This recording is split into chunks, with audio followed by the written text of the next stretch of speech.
வரிசையா சொல்லட்டுமா? மாமே தரணும் சீரு, ரெண்டு மாங்கா கட்டு தோடு.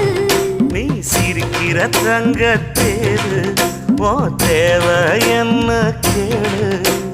வெடல புள்ள நானும் ஒரு விவரம் கேட்க வேணும். ஏ தன்னானே தாமரப்பூ புள்ள தள்ளாடும் தண்ணி இல்ல.